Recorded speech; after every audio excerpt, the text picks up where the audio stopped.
How's it going, pirates? We are back. Finally, we're back. We're finally here. We're ready to go crazy. So I'm not gonna waste any time. I'm gonna bring on my co-host with the most. Let's bring on Mr. Red Toys Galaxy. How's it going, my man? Good man, it's good to be back. We're I rocking and know rolling again here. It's it's been a while. stupid snow is finally melting around here, I so know we're getting rain now, rain yeah, and it's looking up, fog. man. It's looking up. Exactly. Some warmer weather. So I need to get my knee fixed so I can start going on walks again. Oh, But you'll be doing some walking in June when we go to Joe Fest. oh, I cannot wait for that, man. I'm so excited for that. It's going to be so much fun. Hopefully, some of you guys will be there. And speaking of some of you guys, who do we have here with us so far? All right, well we've got Ian Sweeney in the chat tonight. Oh, I think he might have beat Bjorn here. Oh, Good evening, sir. I know we've it's got late for you. Thank you for being here. what's going on, Justin? We got Justin Wells in the Justin, chat. it's been a while. It's good to see you, my man. Bjorn, of course, is in the chat, and we've got Bogue, hey man, what's going on? We've got Nebula's Nexus. Oh, We've what's got up?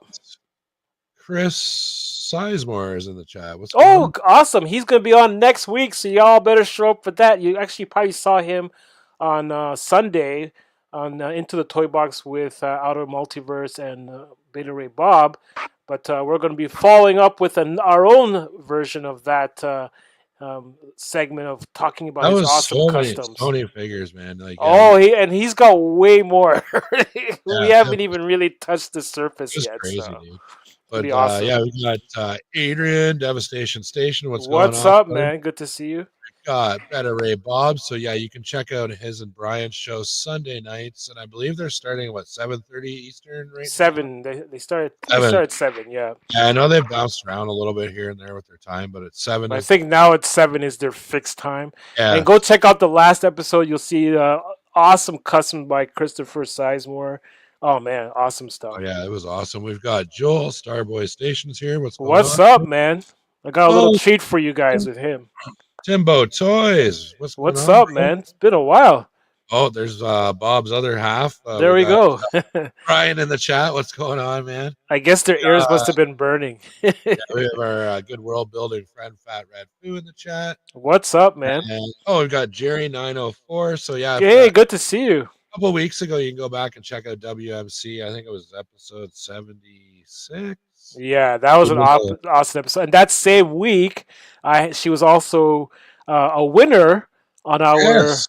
on Yeah. our episode. So that was good to see. So yeah, glad you can make it. I'm glad. I hope you got your gift. Maybe you didn't get it yet, but hopefully you'll get it soon. Yeah, you never know what Canada Post, man. They take That's 100. true. Well, hey, I put tracking on it, so hopefully it's Yeah, there fast. you go. We've got Yayo's in the chat. Konnichiwa. Hey, it's been a Oh, while since we've seen you, and I know it's really late where she is, or really yeah, yeah. early, or Oh, and then really we've early. got, speaking of staying up late, we've got Lockdown Productions. What's Oh going on? wow, good to see you. Hoi hoi. Dude, oh, we might do a feature on this Friday or next, but yeah, go check out his backyard build. Oh my gosh, I've been wanting to get him on my show too. So Yeah, yeah. we'll have to we'll do a This- collab. We'll do Yeah, man. a collab, and we can. I was do just gonna something. play as real because it's like it's I unreal. know, right? It's just It's insane. like holy cow, man! But he's not gonna have any tomatoes in his garden this year. But Actually, that's his front yard. I thought it was his backyard, but that's his front I'd yard. be worried someone would come along and steal my toys, but that's just me. Yeah, I guess he probably lives in a fairly secluded area, but yeah, that's his front yard. That's awesome though. He actually sent me some videos on some of the work that he's done on that. Oh my gosh, man. He puts in a Trenches? hell of a lot of work and it's very impressive, man. Very Yeah, now he's impressive. got kind of like an indigenous sort of town going on. Yeah, I native love sort it. of thing. And that looks awesome. But his trench warfare thing was Is crazy. this amazing? I love it. Yeah. We've got Task Force figures and games. What's going Hey, on? what's up, bro? buddy? There we go. And oh, there's Adam. What's up, man?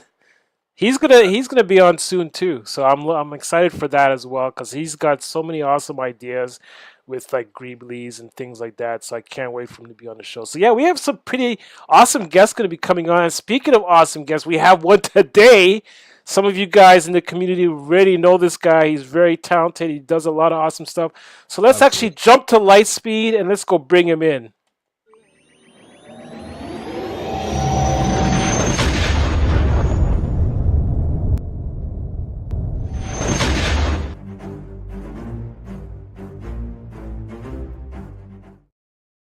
Hey, hey! What's up, man? It's so good to have you on the show I finally. had to hold on to my chair. That scared me there. That warp thing there. Yeah, we had to jump to get you. So Yeah, Pirates forgot to put the seatbelt light on, so I we know, right? I Put your was seats laughing. upright. I was laughing so much when I was listening to you talk about Canada Post because it's like I forget sometimes that everyone who's in Canada, and that's the cool thing about the internet, right? Is that you have a mix of all over the world and stuff like that, Yep, and you assume, or everyone assumes that everyone's from the U.S., but we're not. exactly. We yeah, come yeah. from other places, but today's Yeah. the All Canada show. It's the It is, yeah. Canadiana show. We're all from Canada, so There you yeah, it's go. awesome. Yeah. But we represent the international with our chat. We got people from Japan, we got people in Europe, we got I people in saw the that. States. It's It's very just exciting. so amazing. I love that's one of the things I love about this community is that Mhm. everybody's from all over the place. So Frank, man, finally you're on the show. Why don't you Yeah, tell us a little bit about yourself? I know. Well, the first thing I wanted to say is that I don't know. I assume most people know that when they have when you watch your talk shows, with the stars and stuff like that, all the questions are force fed to them before. So we are not doing that here at No. all. We are We completely wing it. This is just a blind. chat. It's Yes. just a this is just all about chatting. So No. I have no idea what you're going to ask me or anything. You're going to be in the driver's seat, and I'm just here to have some fun, and then just answer questions from you and other people, and and something I've been doing since I was young is I'm a little bit like that chipmunk there. I think he was a chipmunk. What was that in the Bruce Willis animated movie there? What was it I called? I think he was. Yeah, I think he was a. No, I think he was a He was. squirrel. The squirrel, the one that goes changes all the time and goes like, Yeah. so when I start talking, sometimes I go off topic and I come back. Oh, don't worry. I'll keep you on So if track. you, if at any point I start dragging on or anything like that, then just pull me back in, and I won't be offended if you say, okay, Frank, enough of that. Let's move on. Oh, don't you worry. I'll be taking care of that. Actually, speaking of which, let's just dive right in and get into our first segment.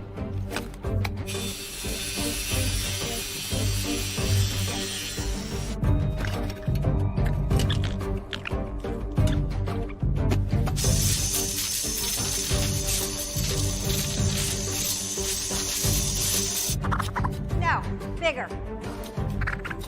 Smaller.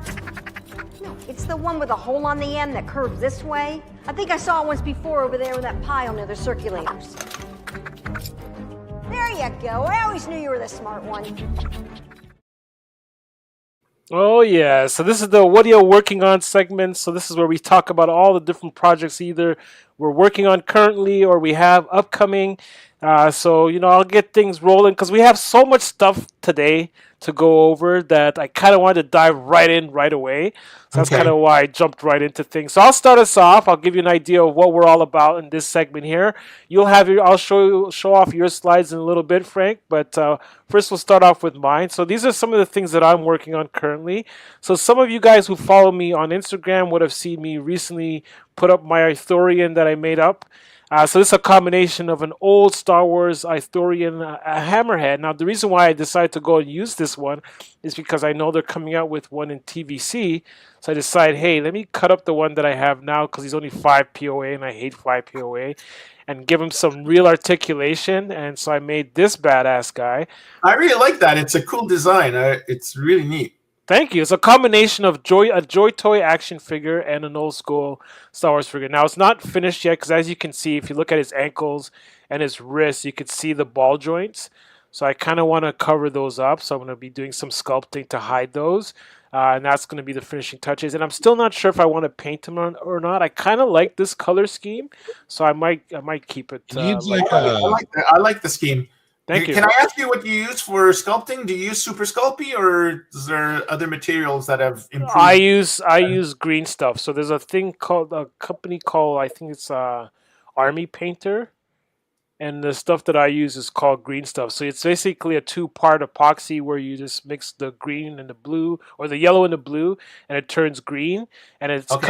because I'm so used to that. I haven't sculpted in a little while, but because I'm so used to how long And it then takes it for just that to hardens dry. in the air, right? Yeah, You don't. so this over time it hardens, and then so that way it gives you plenty of time to work with it. So that's You one know of the what? reasons why I like it. You know what would set this guy right off? He needs like a Canadian red maple leaf on each shoulder pad. You know what? That's a He good looks, idea. I think I he might looks have to do super. that. He looks like the Canadian Authorian. Hey, Tim, I don't Hey, what's discriminate up? against 5 POA. Oh, well, he doesn't, but I do. I don't like 5 POA figures. It I was still a have some. it was a thing of the time, that's how they started Yeah, them off, that's how I see it. That's how I grew up with that stuff. Now I want super articulation. They make great background characters if you're. Yes, I do agree with that, especially Yeah. for photography and stuff. I don't mind having them in the background. But the whole reason why I got back into collecting was to eventually start doing stop motion, and you can't do that too well. At least in my opinion, you can't do too well with just 5 POA figures. You No. can't really get with the movement that you want. So that's kind of why I love Joy Toy figures, and I always try to Star Wars them up by doing stuff like this. Mhm. So that's one of the projects that I'm working on. Thank you very much. And here's another one. I just got this head sculpt the other day in the mail. This is my Borg Queen from Star Trek. And so I used the Marvel Universe body. So that's the Gamora body that I just repainted. I only put one coat, so that's why you can see like some scuff marks and stuff like that. And so I'm going to be doing some sculpting on her as well to kind of add more of the around her neck. You're supposed to be able to see some skin there, so I'm gonna be sculpting around her neck and stuff like that. So is that the actual body? What the costume looked like? Just painted black? So pretty much, yeah. Pretty much that's what it was. I thought it was you that added all those detailed things to. I wish I was that good, but no. It does look Borgish. Yeah. So the only thing that's missing is like the upper part, like I said, around her neck.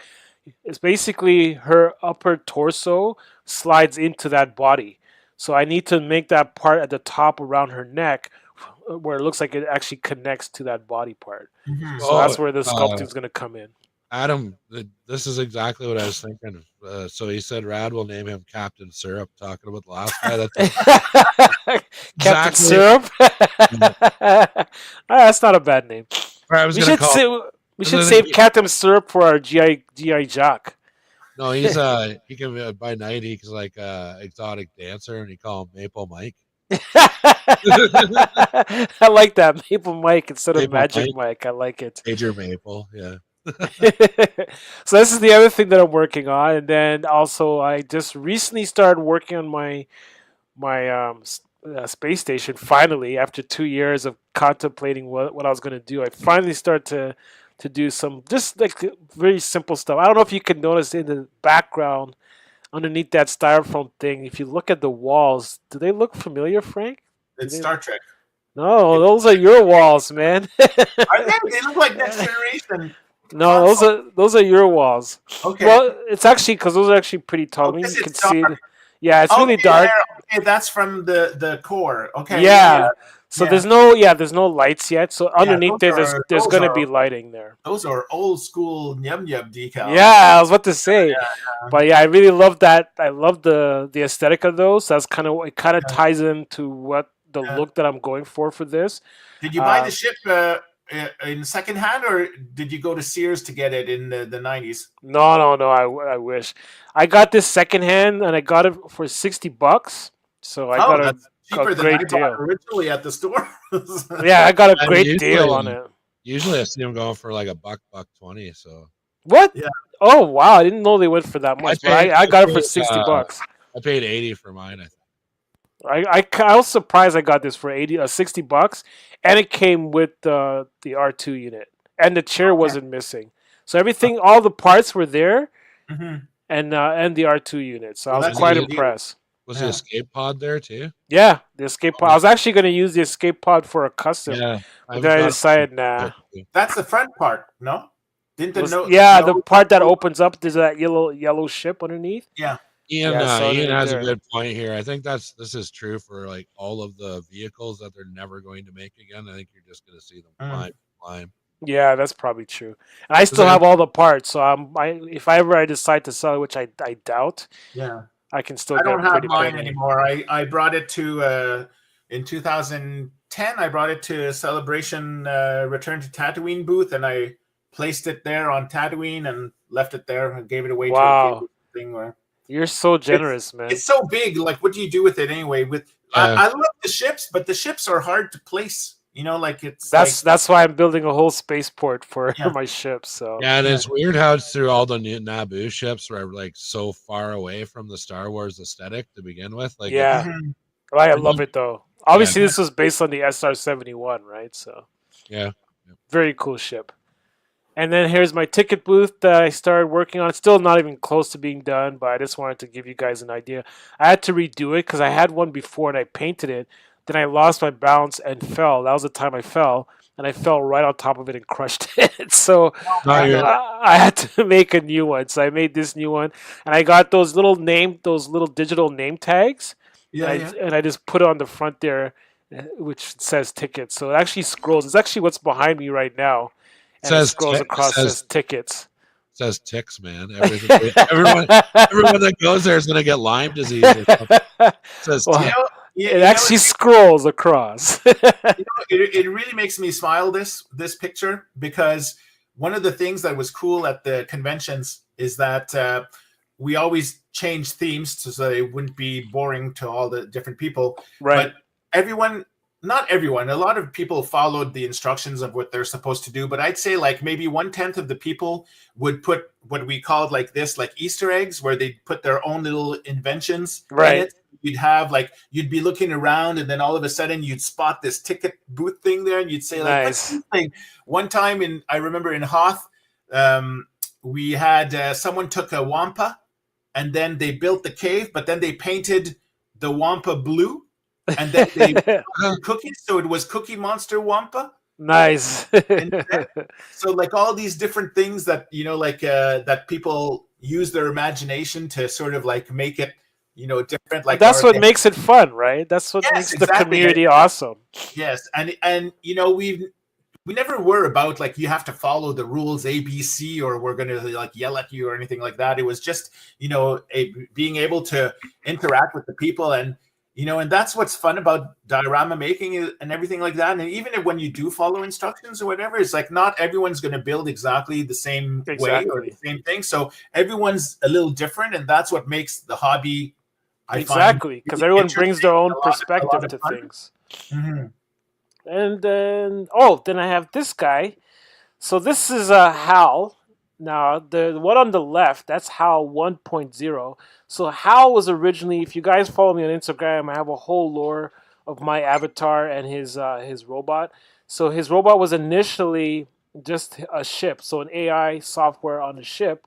And then when he ended up in the Star Wars universe, they ended up putting that AI software into a droid body. So initially it looked like the one on the left, but then he got damaged on one of their missions, so they gave him an upgrade. So the one on the right... what's that head from? That's actually a BD-1 head from the Black Series Star Wars figures. Oh. So I put that on top of a... so the bodies... Sorry, go ahead. Terminator vibes. It kind of does have that feel to it. But yeah, the head's a BD-1 head from the Black Series. The body is from... what's it called? Fortnite. And then the arms are from G.I. Joe Bat. So I kind of crumpled them all up together and I made that guy. The reason why I did that is because I wanted the hands to be able to alternate. So I could put different hands in there. Yeah. But then that body ended up getting damaged and he ended up with 2.0. So that's the one that you see on the right. And so the head stayed the same because that was the only part that was not damaged. That's how they were able to salvage the robot. This is all lore that I'm giving you now.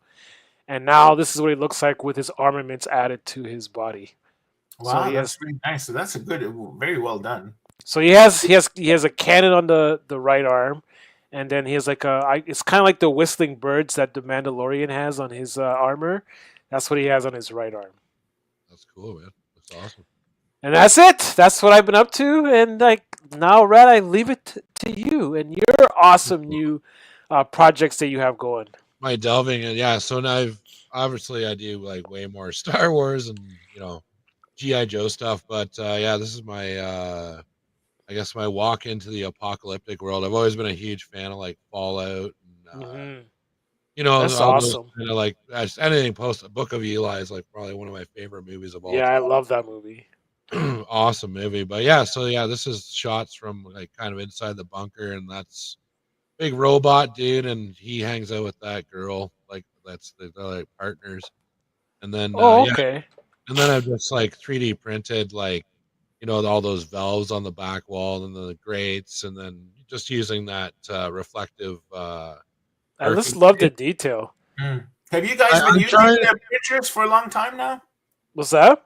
Have you guys been using 3D printers for a long time now? He has. I don't use 3D. I don't have a 3D printer. I still so. haven't jumped into it yet. It's a total for world building. It's a total game changer. But I feel like I do like commissions for people. But I just the thing I learned that real fast was that things are never going to go perfectly. So make sure you put those like quote times out pretty far for getting something done for somebody. Right.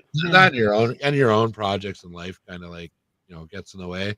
And just the time it takes, that would be my only complaint. But it's a pretty big learning curve. There's a lot of times I want to throw it out the window and just give it. So. Yeah, we nickname him Rad Labs. Yeah, for accessories, I think it's a really cool tool, though. Oh, for sure.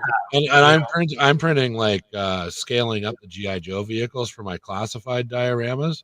So I'm doing that, and then I'm printing like massive ships, 1/18 ships you would never get from Hasbro. Like I've got a 1/18 legacy scale Ebon Hawk from the Old Republic and stuff like that I've printed, and like that's nuts. You know, the Sentinel class shuttle and stuff. But yeah, but this is my kind of going into the. I wanted to keep the vault where the soldiers are, so it's still going to be the Brotherhood of Steel, right? But I want to keep it kind of tidier because it's a huge contrast between that and the city that's like very much made out of like junk and stuff. So, right. So this on the left, is that the city? So that's an alley in the city, and Wolfman made me that wall with all the Megadeth and the Misfits stuff. That's on it. So cool. I love that. And then I found these like when I was down in Michigan hanging out with Zillow. We went to the shop, and I found these like dinosaur guys with like dinos with like they had riders and everything. So I wanted to incorporate that into like there's the lore behind my world. It's like it's 250 years after the apocalypse, and nobody really remembers if it was like an AI war or a nuclear war or right. And then in my lore too, I've got it that they brought dinosaurs back to life, and some people say that's what ended society and stuff like that. So it's not there's no definite answer to what happened because it's been so long, right? So and then the shot on the right is kind of a different angle of the garage. Mm-hmm. So I've got the Halo truck thing in there with the other Halo vehicles. Is this also from the garage? Oh, so this would be the main entrance. I got a blackout, so that's an actual like Fallout vault door there. So cool. It will close. I like that. That's a nice photo. I like that. Yeah. And then I took those dollar store Gundams and printed Brotherhood of Steel like T50, T45. Oh, okay. So I'm using the Gundams as a buck for my power armor for the Brotherhood of Steel. I use those. Actually, I got a couple from you when I was down there. Yeah, I think I use them as power armor as well. And no, Adam, we do not milk dinosaurs. Anything with nipples can be milked. That only happens on only in the Jedi. When was the Skywalker? I blanked out. That was so gross. Oh, no, they milk dinosaurs on Amrak spot, so yeah, I'll talk That's true. About that one time. Oh yeah. But yeah, some awesome shots. Yeah, and I've got a few Warhammer guys. I'm getting more, but so the Brotherhood of Steel. This is like the faction. I'm actually going to call them the Warhammer. So this is like their elite, super armored up commando guys. And yeah, I might customize them down the road and put the Brotherhood of Steel logo on them. But for now, they're fine just hanging out. Looks really cool, man. And then, yeah, so that we had a guest on a little while ago, and New Brooklyn Naval Yard. So he suggested those aquarium grates for flooring, and that's what that is. That's so cool. Yeah, so they slide together too, so they like lock together. Right. And that's all Joy Toy, like Mech Depot and stuff. And actually the stuff in the middle is all 3D printed Joy Toy except for the ladders. Oh, nice. So somebody's got the prints online to print joy. So it actually snaps in with the original joy Yeah, toy it's actually pieces. works actually really well. So, Oh and I man, gave Zilla a bunch, and then the mad, we'll talk later. yeah. So then the Mad Cat at the end there is all 3D printed custom. The one from Wow. BattleTech. So I wanted to was a huge fan of BattleTech and MechWarrior Yeah, back in the day, so I had to have that. But that looks awesome. The only downside to those things is that I know you can't put any pilots in it. That's the only downside I to could if I that. wanted. If I threw it into like SolidWorks or something and mixed it properly, then I could probably hold. Now, this shot was my That's a favorite cool angle. shot. That's a Yeah, cool. this is Yeah. my favorite shot out of all the pictures you sent me. They were all awesome, but this one just blew my mind because I I got love a the lot of really. lighting. This is And the one I put on Instagram, and I got a lot of like positive feedback oh my on it. god, yeah, it's an One of those, awesome shot. I do dabble in photography, but this is one of those happy accidents where you just kind of like you just take Most of those ones, most of the really good ones are happy accidents. Yeah. Well, don't you find like when you start building dioramas and stuff like that, like it's the only way really to really display your figures and stuff. It brings everything to life in a whole new different light. Yeah, It's for like sure. Oh, this actually looks like it could be a movie still, from like something that you Yeah, like life size or whatever, And then Nebula's Nexus, yes, these are very much on Thingiverse, but you'll have to just search Joy Toy, and they'll come up. But you might find, I think it's 4 or 5 different sources for those parts. And there's walls and like there's bulkhead doors that slide and everything for Joy Toy, and all the posts, all the railings, the floors, whatever you want to do. So yeah, everything's on Thingiverse. So. this is so awesome, man. I love that. Yeah, This is really cool. Yeah. Oh, and then there's your Gundam that you're talking about. Yeah, so that's actually one of the evil Gundams with the power armor helmet on. But yeah, so the power armor Oh, you stand. even have a generator at the back. Yeah, so and the generator is from Fallout. So it's there's a whole bunch. If you go on Thingiverse for 3D printing, there's a ton of like 28 millimeter tabletop Fallout stuff. So I just blow it up in my slicer. So That that's looks the really actual, good, though. yeah. So that's the actual generator. Oh, I knew right away that was Yeah. from Fallout. And then same with the power armor stand. That's from Fallout. And if you look over to the right there, that's the Tinkerer's bench from Fallout as well. Oh yeah, I still want one of those. But yeah, here's another shot. Look. But yeah, so I'm using those. I'm just doing head swaps on the Halo mechanic dudes that come in that multi pack. I've got a few more to do. So and then I've used you can't. He's a little blurry, but that's the dude from Rogue One. Yeah, I remember him. That's him there. Oh yeah, that's what I thought I was gonna say, and I was I forget his name. He matches the other. Is it Rook? Yeah. Yes, that's it, Rook. He matches the other mechanics like so well. Yeah, he does have that aesthetic, and this is where the 5 POA I don't mind. But most of these Star Wars 5 POA figures, I usually just take the heads and swap them onto something else because they have the ball jointed head, so I could use them on other figures. But this guy looks really cool, especially for like a background. Picture. For just different mechanics. And just I love this photo though. It's like that. You were mentioning when it's out of focus, but that's what really makes the photos interesting when you have like a foreground and you play with the depth and the lighting and everything, and it all blends together like that. Yeah, like in this shot, it's more that one mechanic and the 4-wheeler that are kind of in focus, and you're kind of like looking back into this like open shop. And like when I was doing the vault part of this, I wanted to make sure that it didn't look like destroyed, so that's why it's a shop, but it's relatively tidy. Like I didn't, just like it looks really good. Contrast to City End, and then so yeah, this is another Brotherhood of Steel guy, and that clear wall is actually remnants of. I bought a couple turtle aquariums. Oh, okay. They come with all these really awesome like transparent walls and stuff like that. So I turned one into a shipping office in my Star Wars world. And then the other ones I've been using the walls to like separate, like this is like the control room with like the Elder and stuff. And then I'm using the Halo aliens in my world as like mutants, like super mutants, or like just mutated things that kind of work with the Brotherhood sort of thing. So. Right. That's awesome stuff, man. Oh, here's like a bigger Oh, that's shot. amazing. Very Look good. at that. I know, right? So I put the LOL containers to good use here. I pretty much, well, I actually got a few more still. Don't tell Famine. But no, and then I 3D printed like Nuka-Cola signs, and then yeah, see, you got like I don't know what that dinosaur is called, but it's a flying dinosaur, and they kind of like perch on things around the city.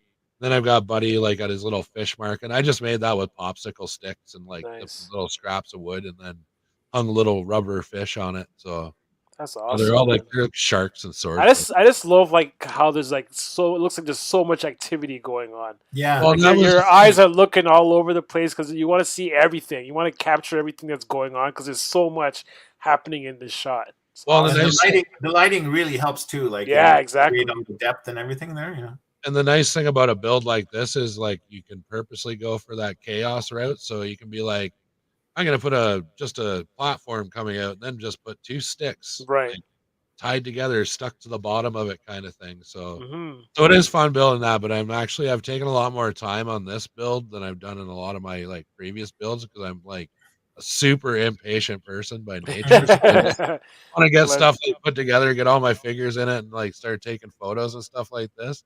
But But this looks yeah, awesome, man. I'm a big fan of the hanging fish. My son helped me with it. He picked out the fish and Nice. stuck the wires through their tails. Oh, you must have What enjoyed I that like part. about this is that you have like the multi-stack levels, you know, because like you could have the main base level that most people, because a lot of people the downside that they always say is the lack of space or Yeah. room to build things, and Yeah. they'd only be able to build like on a shelf, like a basic, you know, wall shelf, just your bottom area. But because you stack another room on top and then another one on top, and it makes, like you were saying, it makes your eye sort of like look all the way around, and you're not Exactly. just like looking horizontally from left to right. You know, you're like You're looking peeking all horizontally, vertically, Yeah, everywhere. well, and this one's been really nice for using up failed prints. Like it'll probably be a closer view. I'll point out when we get there. But the entrance to the bar area. So yeah, this is like the bar area. So there's like a common area down in the bottom where the band's playing, everyone's drinking, carrying on. There's a restaurant there that you can't really see. But the idea was, do you remember the Judge Dredd movie where they lived in a building and they all had their little spots in the Yeah. wall, and then they would all come out to a common space Yep. where they shot each other and like murdered and did drugs or whatever they did in that movie. And then I'm finding like that if you look in the background, there's a card that says try cheaties. So I found a bunch of like trading cards from the 1960s that are really cheesy, like spoofs on like Cheerios or cornflakes, or Nice. they're campy, they're cheesy, they're 1960s, like 67 or something. But they're Are worth those the same, not the wacky packages? What were they called? The some of them are gross out things, and some of it them was are like like instead of Alpo, it was like Arrow or Alpo. yeah, exactly, and kind of things. They came Yeah, with bubblegum cards and yeah, stuff there. exactly. So I double checked, and they're worth absolutely nothing. That's why I glued them to the wall. Cheaties. And then there's like I've got a poster chef from South Park in the background, and there's like Nice. yeah, just different playing cards. Again, it's just one of those shots where there's so much stuff going on. Like you can't help but feel like, okay, there's a story going on here when you look at this kind of stuff, right? Yeah. Well, and that's what amazing. that's what I try to do for the most part, unless I'm like presenting the lore to people. Like I try and just like set up scenarios, and then just like okay, just let people kind of add their own story to it. And you need to know where you got that drum set, man. I've been looking everywhere for a drum set. Really? If you got the picture here when I do the close up of the band, all the band equipment is all 3D printed. Like I have tons of like other instruments like guitars and like all that stuff, but like, I have had such a hard time trying to find a drum set, so I need one. Yeah, I'm doing right now. I'm gonna ship it when I get to Zilla's place at the end of March. Where I'm doing the Decker's car from. Oh, the taxi! So I found one. So I'm doing. Oh man, the Fifth Element taxi. Yeah. No, it's his car. His car, not the taxi. Oh, okay. I thought you meant the taxi one. Oh my gosh, the taxi. Available. But so I'm sending him a whole bunch of band equipment too, because he wants to do a little band setup in his. Because that's the thing. My Bebop in my storyline, Bebop is a musician in my lore. Oh, okay. Because he wanted to go away from being a villain. So Frank, if you don't know, Bebop's from the Ninja Turtles. he's one of the villains. So I wanted to make him. He's like his aesthetic, the way he looks. He looks like a band, like a either a rock band or whatever metal band kind of guy. So I figured, hey, let me put him in my lore and make him a musician. So he gets found because he was in what's it called, animated suspension. So they found him, and then he said, I don't want to be a villain anymore. I just want to play music. So he actually gets hired. He gets hired by my hut, Dira the Hut, but he also is her bodyguard. So he has a dual role. He's a bodyguard and he plays music at the bar. He does look like a punk rocker. Exactly. So that's kind of why I had him made him a musician as part of the band. So the only thing I need now is a drum set. I'm sure I can hook you up, bro. All right, cool. We'll talk later. I'll make you the Tommy Lee kit with the gigantic bass drum. Oh yes, please. And then now we move on to you, Frank. The different things that you are working on. Well, I'm not doing anything much these days. Oh, really? You're only going on into other social media. If we would have done this last week, I would have been crying the whole time because that's when I found out that my computer didn't die. It was the hard drive that died, my SSD. So I was able to. It took a week, but I was able to recover some of the important files, which is good. But it's like so tedious to try to like get all the things back together and all that. Yeah, and what I didn't know is that when you do a recovery of an SSD or a hard drive or whatever, the recovery software, I had to pay $100. I don't even remember what the company or website was, but when they recover all the stuff, it recovered over 150,000 like pictures and elements and stuff, movies and stuff. And instead of putting it back in the folders that you had before, it just dumps it all in. Oh yeah, one place. Yeah. And so it's like, oh my God, like where was this? This was there. And then the original folders, I have to remember, okay, what were the names of that? And so I'm slowly rebuilding.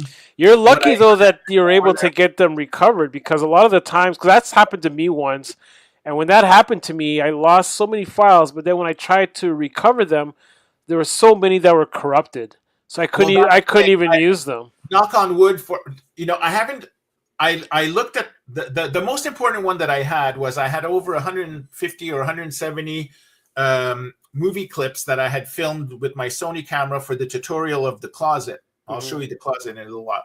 And if I had to refilm that, and I would have just died. So I was able to find that, but like you said, I haven't really loaded them in the DaVinci editor yet. And so, but I clicked on a couple of them and they're playing. So I'm thinking that all of them hopefully are working. Hopefully. And so when it was the nightmare. It was like I found out that my SSD was dead, which made sense because in the last couple of weeks when I was saving my editing, it would always cause the editor to crash, and my OBS kept crashing all the time. And so like that explains why it was trying to save on the hard disk and it couldn't link it anymore. But then the thing that freaked me out even more is I had a backup RAID that I installed specifically for my PC because I've been a Mac guy all my life, and then decided to install to do it all on PC now because Mac prices are so ridiculous. And anyhow, the RAID had stopped working 2 years ago, so the last backup on that was 2023. So man, oh my God! So if the recovery didn't work, then I would be able to get only stuff from 2023, and then everything else gone. But oh man, that would have sucked. Luckily, that's not the case. So what I've been busy doing recently is, in the last week, taking care of that, trying to do the RAID thing, which is one thing. Then in beginning of January is what you're showing now. It's funny because I'm seeing this on screen, but for a minute I thought it was my Photoshop or my thing that do I have the wrong window open or whatever? So I wanted to, because it's 2025, a new quarter century, I thought it was a good number to start something that I had never done before, which was create a RAID server or a Discord server. And I didn't really know what Discord was. And then people said it's kind of like the updated forums, or like the forums we used to have before in the past.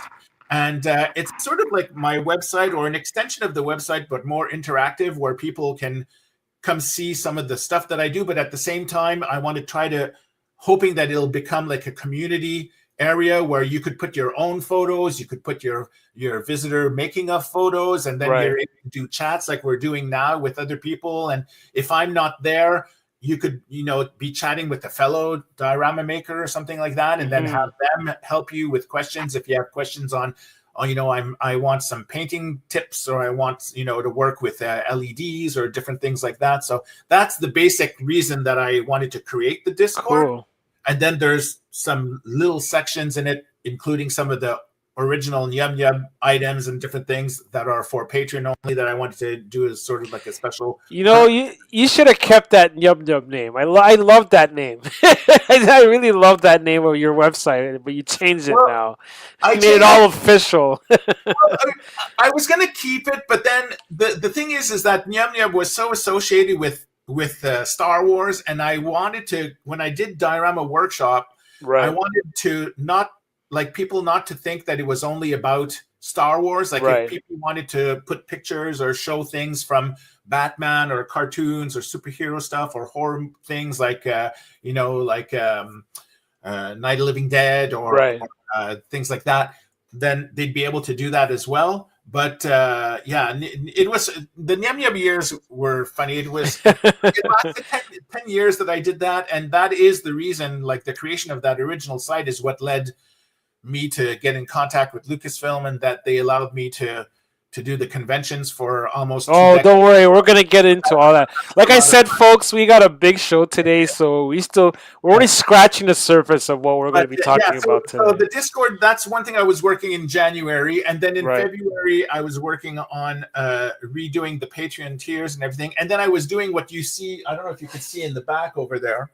is this. Tracking on me. Yes. Okay. So so that is my Mega Death Star project. Okay. So what you're seeing there is all of the miniature maquettes, which is Lego sized rooms. So I didn't know where all the rooms would connect or how that would work. So I created 40% scale versions so that I'd know, okay, the docking bay is going to take this much space, and then next to the docking bay, I could put the trash compactor, I could do the hallways or different things like that. And so what I did in February, while my crash was taking care of itself and I couldn't use the computer really, I took photos of each of the maquettes. So if I go over here, for example, little Princess Leia died there. She tipped over. But see here's like little Lego figures, right? I keep forgetting how to close this stupid thing. So there you go. I'm going to make her sit because she's going to tip over all the time. So I created these little maquette versions of. I'll take her out of the way. Thanks, Fred. So, including all of the little, like the control panel. So this is all to scale so that I'd be able to know exactly how they're all going to fit together. That's awesome. That alone is awesome, man. So then I took a photo of this, okay, and then I scaled it 1-to-1. And then put it on the wall. So this picture, where is it? It's that's right there, right where your finger is. Yeah, right there. Next to my finger. So now on my wall, I could see that. Okay, this is like 2.5 feet long for the real one, where it's going to be for 375 figures. And that's so smart. So I created these placeholders in the back so that it would make a cool background. But it's also for me, when I finish a room, I'm able to place it and then see what it looks like, completely there. Just to give you guys an idea of the scale of what we're talking about. Look how big that is. So it's going to be like about, the room is maybe 20 feet wide or something like that. And if you look at the left of the photo, those are the ones that I actually finished. So I have the 3 basic walls. I have the trash compactor, the Vader versus Kenobi is done. And now I'm working on the red room, which is one of the most iconic rooms. And I didn't want it to be the tutorial to be like a 40-hour tutorial. So I divided it in sections, like where did I brought some of the things to sort of like help show. So here is what people will obviously recognize. This is the window bay. Oh, yeah, from that little computer room thing. Yeah. So then this over here is what the people will be able to use in one tutorial. You'll be able to build this. So when I say, okay, you want to build the red room, you'll need to build this. You'll need to build the other things. Right. And then the closet is what I am working now for the editing of the tutorial. So this is what the closet looks like. It's upside down. Oh, there goes your camera. Looks like Wait, I'm going to turn. Looks like a ceiling. Okay, there. So this Nice. is the little closet. closet, yeah. And the fun thing about this build is that if you want to have it closed when the stormtroopers walk into the room, you'll be able to do it like that. But you can have the window or the door. You can pop that out. And then you'll have all of the details inside. That is insane. Holy the way that you see in the movie set. And what I'm having most fun now is I'm still using basic items like straws and different things like that. Yeah. Like we did in the celebration conventions. Like Right. we were talking before, I could upgrade to 3D printing and then make all this in 3D print, but not everyone owns a 3D printer. But you can easily go to Dollarama or Dollar Store and find straws and foam core. Then you print out the decals and different things like that. So I have to finish the blueprints for this. I created this little puck LED light that goes on the top here. Oh, so nice. Light up the ceiling. And so that's going to be the next tutorial that I'm working now. So I'm going to be editing that probably in the live streams sometime next week. And then once that's done, then I have these little things. Here's one of the chairs that I just wow. So this is one of the red control room chairs. And then when you paint it black, then it's hard to see because of the lighting, but it's the same details and stuff like that, but it actually looks more like the movie because in the movie, obviously, it's not yellow. Yeah. Could you imagine if they had yellow chairs? Oh, it would have fit into the 70s aesthetic. So. Yeah. And then this is one thing I wish I had 3D printer for, because when you make little accessories like this, it's I have a ton of those from 3D prints. So I'm designing. This was one of the first prototypes. I thought this was too tall, so then I shrunk it a little bit. So I have to play around with this before I'm happy with the final design of that. But once the tutorial for the closet is done, then I'm going to move on to the assembly of the room itself, which I'm going to show you now. This is the latest version, this was actually the prototype that I started before the January Discord construction and stuff. So you may have seen this if you follow me on Facebook and different things and on the video. So this is what the famous console is. So cool. Right?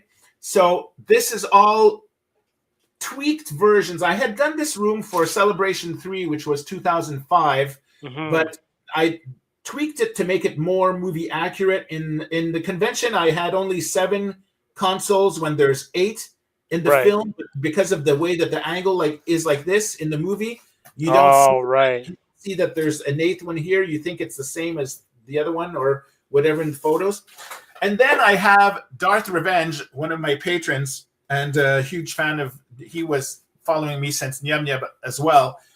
He got me into this mess that you see in the back here. Fiber optics. So I've never worked with fiber optics before, and we were doing tests together and different things like that. And now that I started playing with this, there's no turning back. When you add lights, like this, but when you add lights to a diorama, it just totally changes everything. To another level. So what I'm going to do is I'm just going to plug this in and show you the difference. So you're looking at it like this now. Okay. This is what it looks like. There. Yeah. Okay. Let me see if I can hold it in place while I plug it. Hold on a second. Okay. So here's. It's dipping down. Oh, wow. Here's part of the lights, right? And then I found this strobe light thing on Amazon. And for that, I have to put the plug in like this. Hold on a second. I had to get an extension because that's insane, man. Okay, you ready? This is what you get when you add blinking lights. So this was the second test. Oh man, that's amazing. That is so freaking cool, man. So the final build for me will have these lights like this, and then the light up ceiling, obviously, and different things like that. But when I do the tutorial, I'll be doing it like basic so that it will still look nice for people who don't have, don't want to put the time to do the fiber optics or start learning how to do all of that. But if you do want to do the fiber optics, I will be showing you how to add that. So that is insane. That is the latest project that I'm working on at the moment. That is so cool, man. And that kind of segues us into your regular stuff that you have going on all the time, like some of your dioramas. Like just here's an example of your blueprints that you mentioned that you create. That's for the that's the thing that in the Star Wars movies used for so many different things. It's used for the tractor beam. It's used in the background for the Tantive 4 where Princess Leia is talking. So here it is. So yeah, that's used in so many different scenes. It's just crazy. So this is another 3D print that could have been better or more movie accurate in 3D print, but that looks amazing though. I used a toilet paper roll over here. Wow. And then just some cardboard and foamy, and then the decal skin really brings it to life. Obviously, you can't really have nice bends the way that it is in the film, so it's more like a rectangle. Yeah, so that's like a small thing. I don't think a lot of people, Now you guys see why I put Frank on the show, because the fact that he uses greeblies. We normally have a section where we call the weekly greeblies, yes. where we show people can use this everyday stuff to create things. Yes. So that's exactly what we're talking about. Is that kind of thing. When Rad was showing his photos there, that was the thing that was going through my mind, is that when you start building, right? You tell me if I'm wrong, but I know that I have a feeling that you guys, your brains are in the same wavelength as mine. But when you start making dioramas, when you go shopping and look at regular objects, you're thinking, oh yeah, I already see the image of the room. And then a lot of people will say, like, why are you buying that? What is that? I want the box. It's like you said, it's just a piece of aquarium or something, and you're going, no, it's not. It's like this will fit. This is a whole generator. I've done that. Exactly. I've done that too, where I work in an industry where every year I at least get one washing machine or a dryer. Yep. And I'll just rip it to pieces, and then we did this thing. So in Canada we have Rogers for cable, so they retrofitted our entire building with brand new system. So all of these boxes, they were just like throw them in the dumpster. But those were I remember that. Yeah, they look like walls. They're so great, man. But they use this. I'll keep that. Yeah. I'm constantly like, I go out to like Goodwill or like Value Village with the wife, and she's like, well, why are you buying that? I'm like, oh, because it's gonna be this, and she's like, oh, okay, I can see that. That's cool. Yeah. Some people would call us hoarders. Yeah, exactly. Yeah. But I had to actually, when I moved, I had to throw out so much, like a whole bin of junk, because it's like I didn't want to move with all that, a whole bin of it. So I had to get rid of at least one bin, because I felt bad. I didn't have the space to have all 3 bins, so I had to get rid of one of the bins. So now I only have 2. So, but the thing is, when I don't like those, when I go through those bins, I'm like, I threw away the thing that I really wanted. So, Pirates has been dumpster diving at my house, so he knows. Oh my gosh, yes! I went crazy when I went to his house. Like, oh, I want this, I want this. That was one of the fun things at the conventions, is that we were able to, because we had the websites and everything before the show, we were able to, and that was. This is what was cool about the community, is that we'd say, okay, we need greeblies for, to help build, or even like action figure donations to populate the build. Right. And people would show up with like buckets, like you said, of greeblies and things. And so then for the fans, that must have been a lot of fun. Of like wires and all kinds of stuff, and they'd be able to add to the pieces that they constructed and stuff like that. So. Do you ever use? Those are all the elements that. Yeah, that's kind of why I was going through these pictures quickly, because you just showed that stuff off, so it's like people can actually see exactly how big the pieces are separately.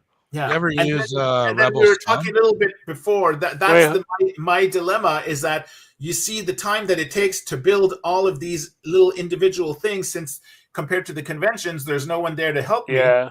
And so people sometimes they go, why does it take you like 2 months before a tutorial? Well, it's because if I'm working on one, like say the closet or even the red room, the red control panel, if I'm doing the decals, I can't work on filming the making of. And then if I'm doing the blueprints, then I can't work on the decals. So all the steps take so much longer.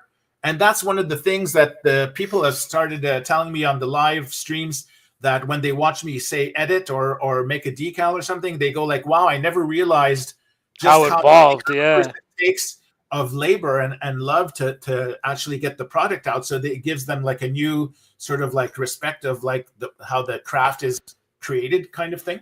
Hey, Rad, you had a question? Yeah, definitely. Do you ever use Rebel Scum? Like, I had the Rebel Scum actually is funny. The story is Philip is the one who, like, we're going way back in late 90s, right? Well, he commented on one of my videos. Someone, I think he puts most of the stuff up there, but he's like, oh my God, I posted those on Rebel Scum like 15 years ago. He's like, I'm so happy to see someone using it. I was using his Cobra shipping crate. Yeah. Before I got Rebel Scum had one of the first cool forums and stuff like that. So, but Philip he actually was the one who contacted me at some point, because I had like some photos that I had shared a little bit, and then he said, would you want me to host, would you want Rebel Scum to host your Nyum Yub's website? And I said, oh my God, that would be cool, because I was following him for a long time.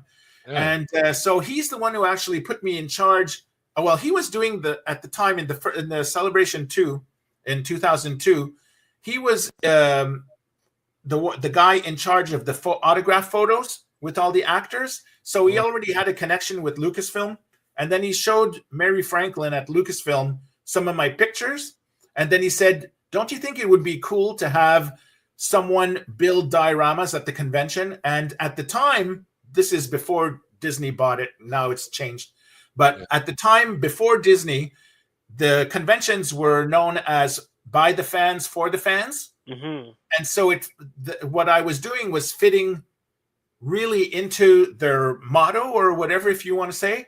And so when we did Celebration 2, we did Mos Eisley, and everyone... Wait. I'm going to stop you here. Getting ahead of myself? Because I want to actually touch on that once we get to those photos. So then that way the context is a lot better. Okay. Makes more sense once we get to the photos, which is very soon. Before we get to those, though, I wanted to show you guys. So here's someone's build. Yeah. So they actually use your blueprints. Georgie took my decals, and I've seen some people, a lot of people, I don't collect 6-inch figures because they're too expensive in Canada. Yeah. And I have so many thousands of 375, so I'm not going to start, at the time, even when they started coming out, I wasn't going to start abandoning that collection, buying 2 of everything, or it was just crazy.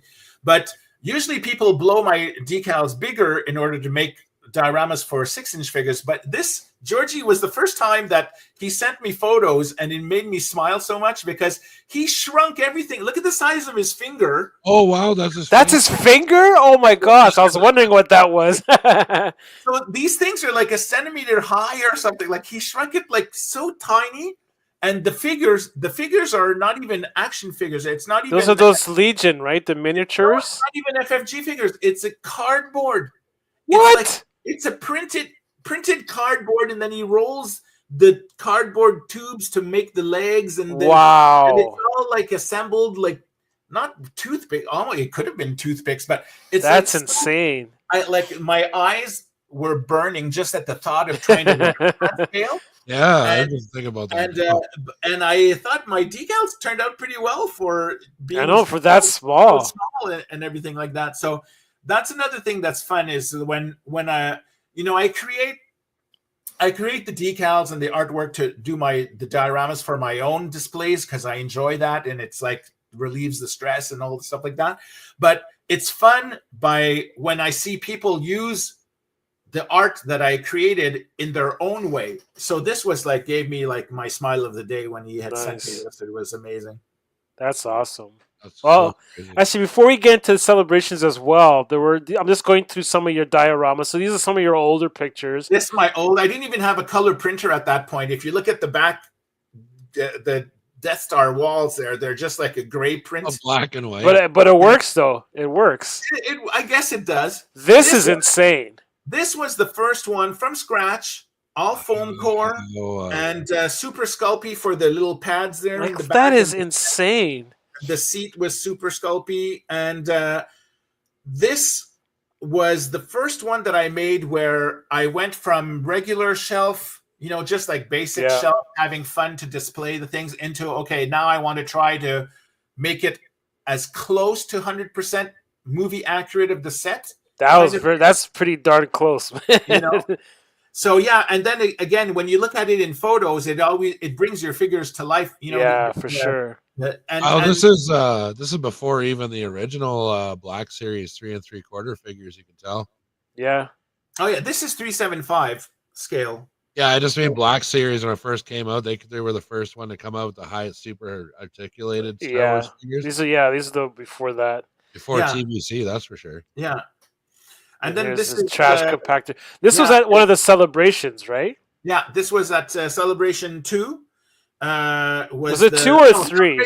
Celebration 3, sorry. That's 3, yeah, because 2 was the other one. Yeah, 20 years ago. Can you believe that? That's insane.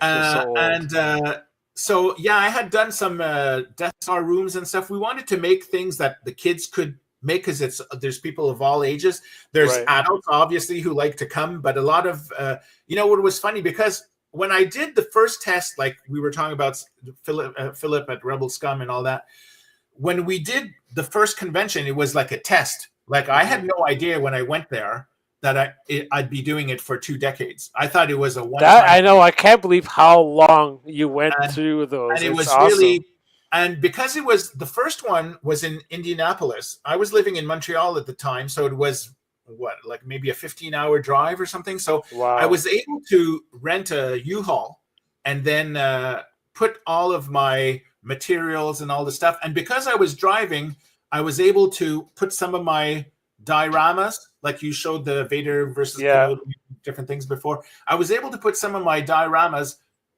on a display so that people could see what the possibility of making dioramas is. But I didn't want it to be just about me, the show. So that's why we created the main event, which was, okay, here's the material. And then what was really cool about the whole thing is that Lucasfilm really believed in it. And they said, okay, we're going to pay all your art supplies.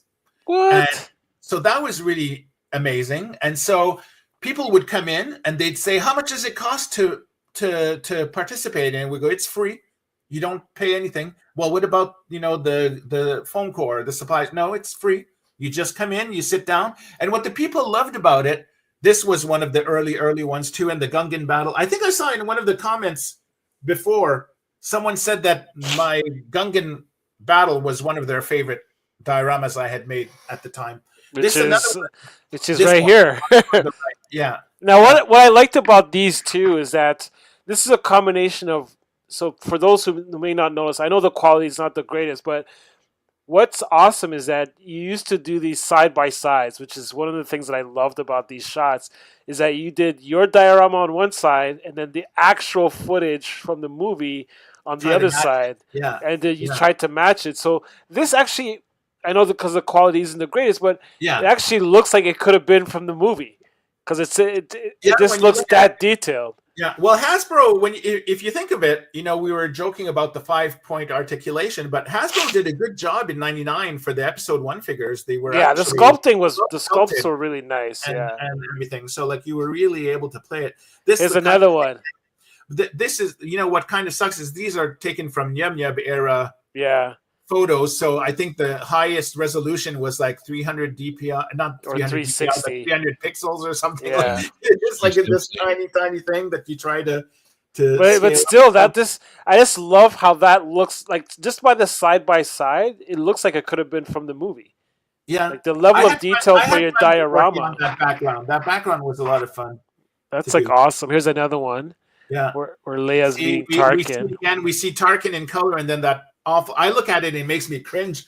But well, that's because that's how it is when you're an artist. You always notice all the faults, right? You evolve. Sure, yes, we do see all the faults that people mostly will not. Will overlook it. Yeah. Yeah. Here's another one. Another very early Death Star. But see, that's the thing that I'm having fun now is that without that, I would have not learned how to use hot glue guns and exactly like that. Right? It's a starting point. Yeah. So this is the first, some pictures of the behind the scenes of the people building. Oh, don't worry. We're going to get into those shots. So I have some of those shots. Okay. So this is what really blew my mind. Oh, wow, dude. Holy crap. Is my most embarrassing thing, king of procrastination, if you want to call it. When we did the convention, I told everyone, after the show, I'm going to put the blueprints so that you'll be able to build this on the website. And that was in 2012, and it's still not there. And one of the reasons is that I had taken all of the pieces. I had to pre-build this, but in just the rough skeleton shape at home. Like, it took me 2 months, 3 months to get it, because I knew at the convention we only had 3 days to build it. So I had shipped the pieces all like model kit pre-made to the convention, and then it was all like assembled, and then they added the details at the show, and then the kids painted it and all the different things like that. But this is a 1:1 scale of what the Sandcrawler looks like compared to the figures. And if you look at the base of the wheel, you could see at the treads there, you could see just there's a Jawa there. There's a Jawa there, and that's how big. That's holy cow! Is that Lars Homestead house too, right in the middle? Yeah, that was I don't remember if that was the Hasbro plastic one that they released, or if that was a fan made one that they made in plaster. But anyway, so this is the finished result of Tatooine. Well, it was Mos Eisley actually. It even has a docking bay there. Yeah, and none of this was the first convention was only not even Friday night maybe, but it was Saturday, Sunday. So none of this was built on day one. Every fan and their family, or sometimes it was just one person, every person built one building. And then you had hundreds of people that came to build, and then they came and we assembled all the things together, and we had some sawdust. A friend of mine had a workshop, and because we were driving, I was able to put like a huge Glad bag of garbage, like a garbage size, king size garbage bag full of sawdust that we sprinkled on the tabletop to give the illusion of the sand and stuff like that. And that's awesome. The thing that was so cool, there's so many funny stories about this. One of the stories is you could see some of the houses look better than the others because we had brought plaster of Paris, and after the first day, there were so many people that came to build that we ran out of plaster. So we had to start doing papier-mâché versions, which was sort of like wet glue with paper. It wasn't as nice, but it still looked awesome, though. They just had so much fun doing it.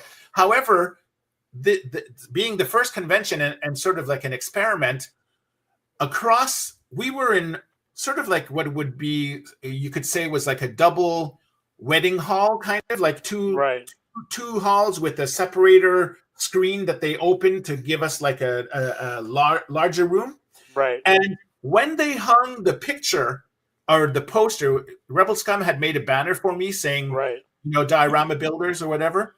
But the people, when they hung it upside down because it was only one-sided. Right. So when the people were walking towards the poster, they only saw the white side. They didn't see the back side. So people were just poking their heads inside as they were waiting, because in the hallway, you had the lineup going into see the main convention. So people were poking their heads in and saying, what is this? And they're going like, oh, this is cool. And so then they would kind of like do a little detour and stuff like that. And on the other side of the people, there was the bathrooms. And since we didn't have a sink, in all the other conventions, they gave us a sink because they saw how important it was, but we didn't have one. So we were emptying I can say it now because it's so long ago, 20 years, but we were going and clogging the toilets and stuff with the paint and that poor janitor, man. Oh my I feel so god. bad now, but it was like, okay, well, we have to get rid of this stuff. Where are we going to Oh put it? shit. So then we just like secretly go into the bathroom. Plaster's like the worst thing you can put down a Rinse the things toilet. there. Too. I know. Plaster But down a toilet. yeah, so it Lucasfilm was so happy with the result that That convention center got shut down after that. not the year, because the conventions were every 3 years. Sometimes it was 3, sometimes it was 2. Yeah. And at the next one, they said, "You want to come back?" And then we did this one that you see. Yeah, this is the awesome. This was in 2005, and that's the end result. It wasn't the way that I envisioned it, because I wanted it to look like, like if you were stacking Kleenex boxes or Lego, and you'd have a nice, clean, long wall. But since everyone's buildings were different heights, so it wasn't like perfect. But again, like you said before, in my eyes, I see all the imperfections. In the fans' eyes, they didn't see all the fun. They see it, they go, "Oh my God, this is so amazing." Exactly. Like, even though I'm seeing that they're all off level and stuff, I'm still looking at that. I'm like, holy shit, that looks awesome. And it would have been a lot of fun to build that. The people, they came. Some of them, it was the first time that they ever made a diorama. They came down and were assembling it like a model kit and stuff like that. This was the first one that we used decals. So I had gone to the printers and had all the decals printed, and the people just picked what room that they wanted to print. And I was able to use in the center, you could see the shuttle there, and that was my Emperor's docking bay that was there that I was able to bring from home, because being in Indianapolis, I was able to drive there. Again, it was the last time that I was able to make a display and put things that I had made like that. But what is funny is, when you look at the year 2005 or even before 2002, there are people who see, this is my first docking bay that I've made. I'm using this as, I use this as a base for the one I'm making now, but with tweaked, more movie accurate. Those are like 90% movie accurate. Now I'm making it even more. Here's one of the Easter eggs, like we were saying. One of the guys, he said, "Can I borrow your glue gun?" I said, "Sure." And then he took the stormtrooper that was just standing up, and he put some glue on his foot, and he glued him to the side of the elevator shaft to make it look like he was falling in. Nice. So that was like funny. Like, everyone was taking photos of that and thought it was funny. But yeah, a lot of the parents who came with their kids at the early conventions, because we did it for 20 years, some of the kids were now with their own kids. That shows how old I am. That's nuts. When I say that, but you're saying, Rad? Hey? I think this was like when I saw this, I was working on I wanted to build a Death Star, so I really took a lot of cues off this and ended up with like an Imperial base that kind of was like this. Yeah. There's just compartments. I'm like, I'm not doing a Death Star anymore. I'm just gonna do like a big Imperial base. Nice. That's what I'll do. And then I totally just went and got the printouts from Rebel Scum of the Death Star walls, and that's to this. Well, now you know they're his creations that you got there. And different things, and it's like, but yeah, I had put a lot of stuff on Rebel Scum forums before and different things like that. I've probably used tons of it, and it's still there. Yeah. So here's you can see my hand is kind of doubled. Oh no, that's another. No, one has a watch and I don't have a watch. Okay, because I know I did a trick on this one, is I put a mirror. So I had about 200 stormtroopers, but the mirror made it look like 400. But this is Rad's favorite thing to do. That's what I want to do with the chasm. I want to put one at the top and bottom to create, like, to make it even. Yeah. Even though my chasm's going to be, I don't know, like 5 feet tall, I want it to look even deeper, like you said, and stuff like that. This was my favorite. This had special meaning to me, this convention. Wow. This was in 2007. So this is the first year that I was able to get my dream job. So as a kid, I was 13 when Star Wars came out in 77. Right. And when I saw that, I was into Harryhausen before, and you were talking about stop motion and different things. And my parents bought me a camera and played around with, like making stop motion plasticine monsters and stuff.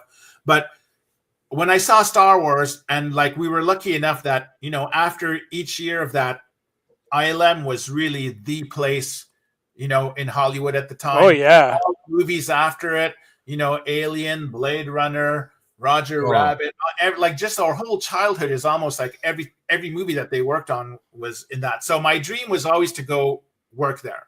And in 2007, my dream came true, and I worked on a lot of stuff back home before leading me to this. But the thing that was cool about this convention is that, as opposed to the others where I had to email with Lucasfilm in order to get approvals or Right.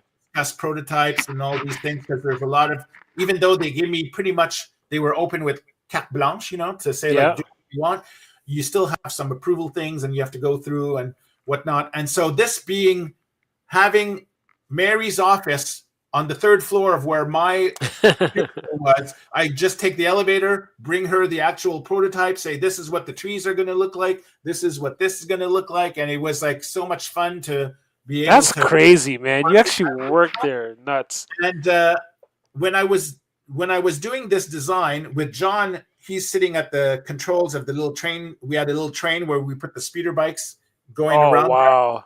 And cool. I met at he was working at LucasArts at the time in the video game department. Right. So he and I were doing for like the 3 months all of the prototypes, planning all the convention and everything like this in order to make it work the way that that we wanted it to. So at the time I was doing this, I was working. My first film that I worked on was the Transformers, the very first Transformers. Right. And I finished my last shot a day before we left to go to the convention.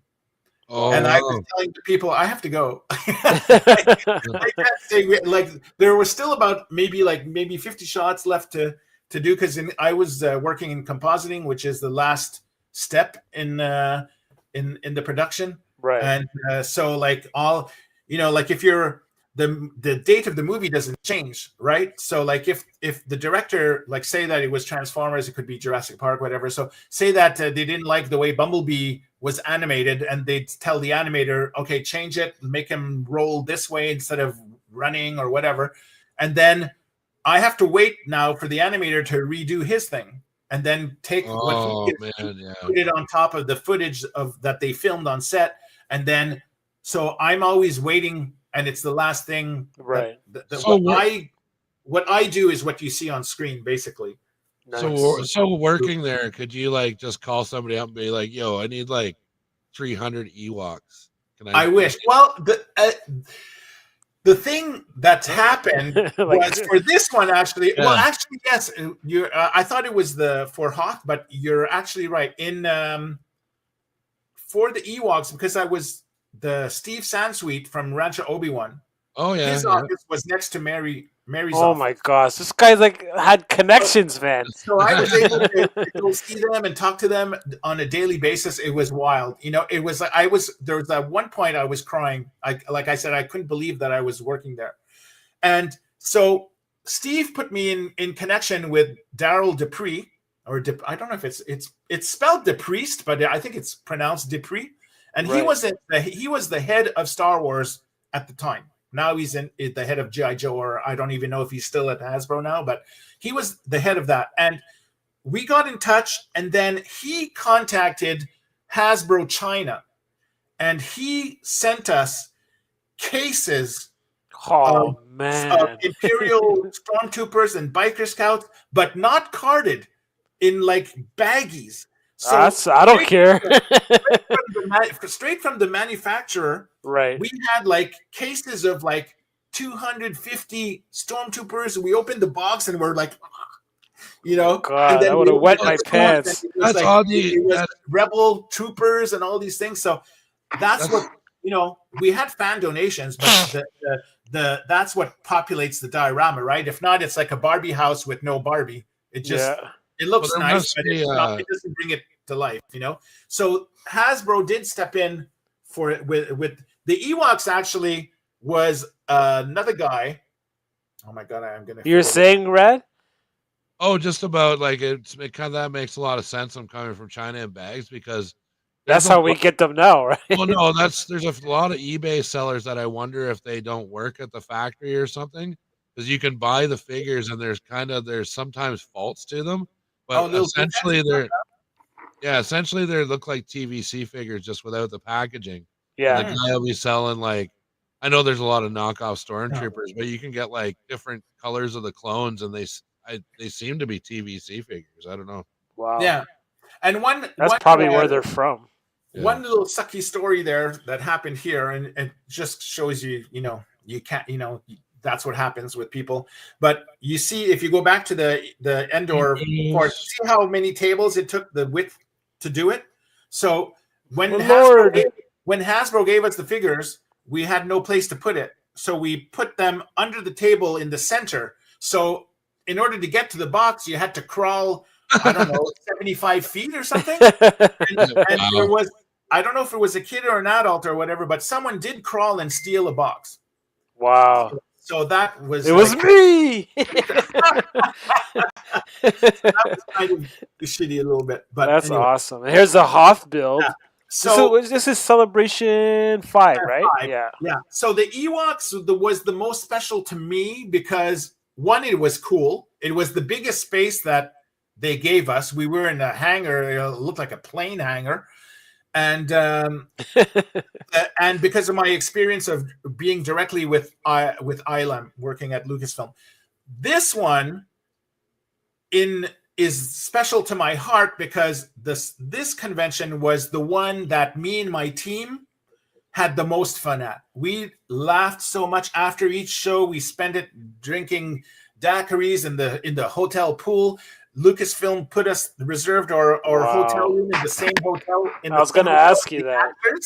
And so we would go to the bar, and there was Kenny Baker and all the other people, and like, that's crazy, man. Fans were like just buying them drinks all the time, and everyone was getting drunk. It was hilarious to see, like, that's nuts. People, but that was a really cool thing, and a funny story if you want to go with all these hot celebration. This was just made with a Starbucks cup. Yeah. And you could see the lid. Yeah, the little kids like this because this was made easy for like 5 to 6 year olds or whatever. Mm-hmm. But the thing that was funny with Hoth is it was the first time that I discovered. I knew we were working with styrofoam because that's what the basic structure was. Instead of foam core, it was like big thick styrofoam. But it was the first time that I discovered those heating wires that you use to cut. You heat the wire and then you pass it through the styrofoam to cut it to properly. Get this look. Yeah, and all that. So in case, I don't know, have you ever done this kind of technique before? Yeah. I've got a wire cutter. I have a wire cutter as well. Yeah. Well, so then you know that when you do this, there's really bad fumes that come off. Oh yeah. That's why I usually wear my respirator thing. So the first day that we were doing this, we got high. There was so much smell and smoke and everything, and no one had masks or anything because I wasn't using a mask when I was doing it at home, and we were in the middle of the floor, and then I don't know, maybe 1,000 feet, maybe a bit more, was where the autographs were. And I had people telling me that they were waiting in line for the autographs, and the actors were going, "What's that smell?" And so our booth was just smelling up the whole convention area and stuff like that. And then the second day we bought little masks, like little medic masks for the people. You guys are fine, but everyone else was fucked. Yeah, all the other people like were breathing it in, and we didn't care. But but with the team, that was another thing I was really lucky to have this. What would happen is say that you came to build at one of the conventions, and then we start talking because during the 3 days, some people stayed the whole time. Some people would come build, then they'd say, "Oh, there's a panel with Mark Hamill, I want to go see that." They'd leave their stuff, go to the convention. Then when that was over, they'd come back, continue building and stuff like that.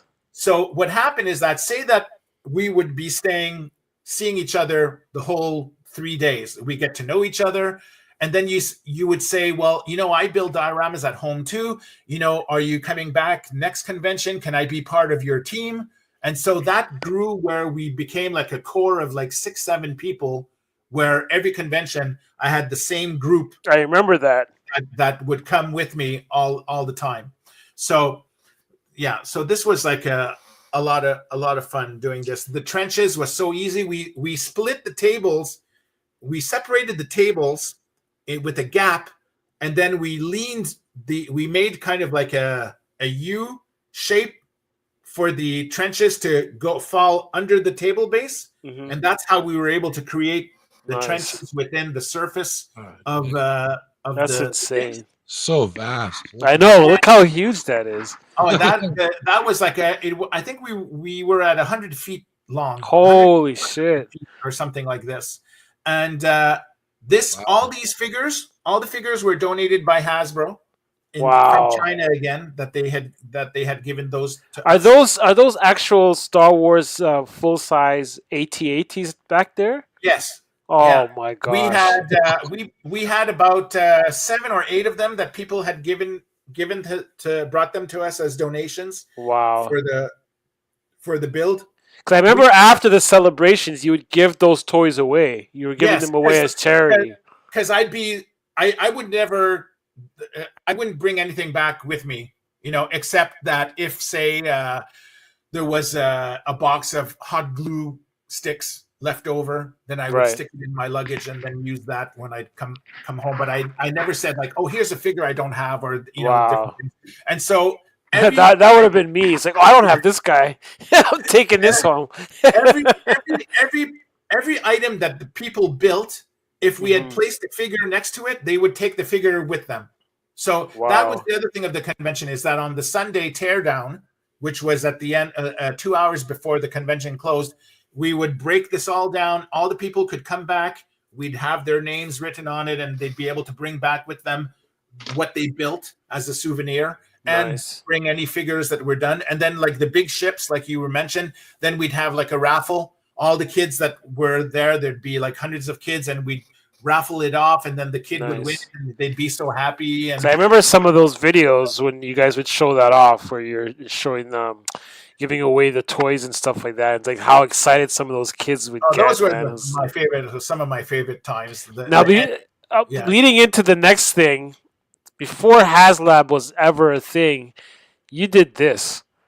Yes, oh, wow! Look at this thing. So we decided. You saw the Sandcrawler before, earlier, and this is way bigger. And this is the sail barge. So we said, okay, we're going to do the sail barge 1-on-1, and it took me a while to figure out the angles and all the different things, and this took so much time to make, even though I had done like the Sandcrawler. Because you had started some of this in your basement. I did. Before. I remember those videos. Yeah, all the pieces, the basic white foam core structure, like it was kind of like done. All you had to do was assemble it, and then all the details, like the tiles on the sides, all that was done at the show. And so none of that, I hadn't had time to plan all of that. But all of this was done, and it took so long that when we knew that we were giving the sail barge, we couldn't bring it back with us. We knew we were going to give it to Steve Sansweet for his Rancho Obi-Wan museum. So that's where it went. Okay, that picture. Okay. At the moment, if you go for a visit, I saw the picture. Yeah, you'll see it. You'll see it there. But the thing is that this took so long to do that we hadn't even had time to finish it by the time the convention was. The paint was still wet. It was on the palette. Because the paint was wet, we couldn't put the sail on, so we had to give him the sail separate and tell him, okay, when you get home, just attach the sail to the thing there. So we never got to see the figures placed on it the way that I would have wanted to take photos of it. And stuff. That's too bad. And then when HasLab came out, I said, oh my God, I'm going to buy it. But then I found out that HasLab was like 75% scale of this. And so I said, oh, it's not a real 100% scale. Yeah, it's tiny. I'm not going to pay that much money for this. And this is another case of, yes, the plans will be available.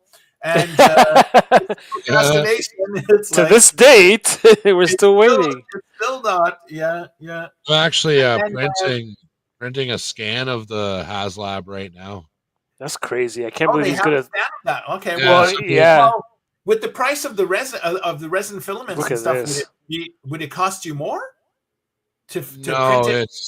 it's no, God, no. To get it now, it's like $1,400-$1,500 to buy it now. If you didn't buy it, it's crazy expensive. Oh my God. Well, I'm So glad I pre-ordered my Cantina then.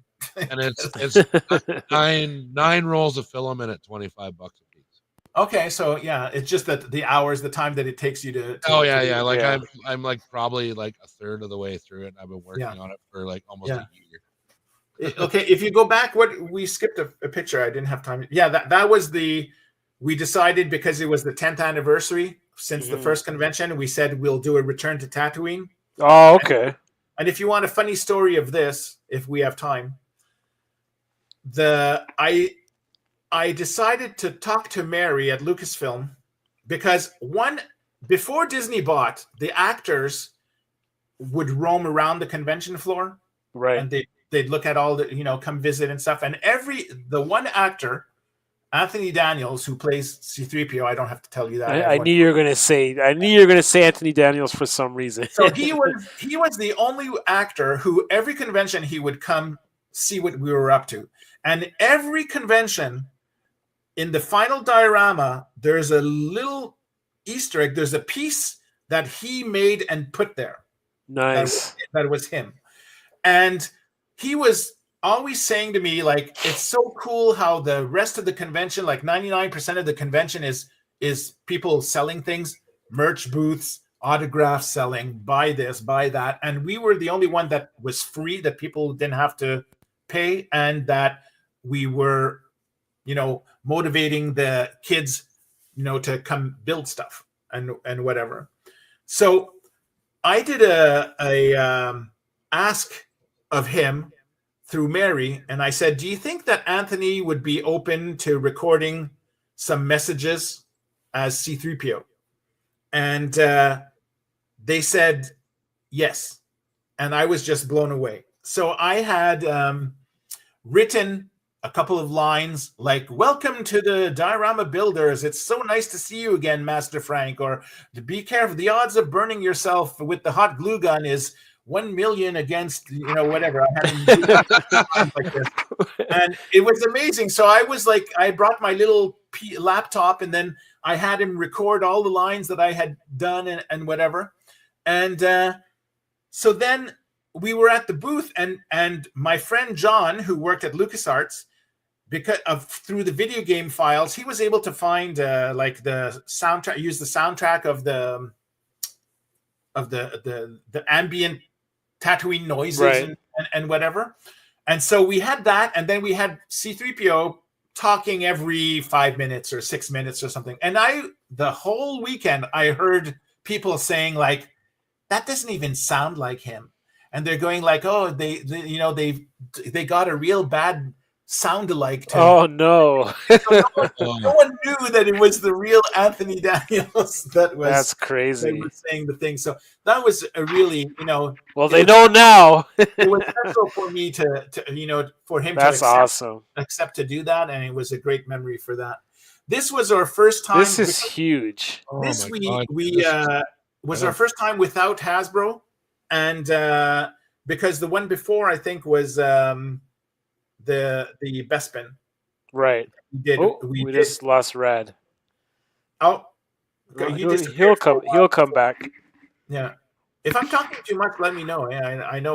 Don't worry. I'll shut you up if you're talking too much. I'm enjoying these stories. People are still here, so I'm guessing they're enjoying the stories as well. So that's awesome. So the convention we did before this was the first one after 15 years where Hasbro decided or agreed to partner directly with us, right? Which brought, in Empire Strikes Back, when Darth Vader says, "Pray I don't alter the deal any longer." Right. So we were I was like in heaven because I was saying, "Wow, I'm acknowledged officially as like being part of the whole thing instead of a fan booth. It's kind of like official one, and then they brought the lawyers in. They wanted us to sign contracts that we never had because of insurance, and they didn't want people suing Hasbro because they burned their finger with the hot glue gun and all these things like that. And it was like, knock on wood, that we never had any major injuries in all the 20 years that we were doing this. But yeah, so it was like they wanted us to do all these things like that.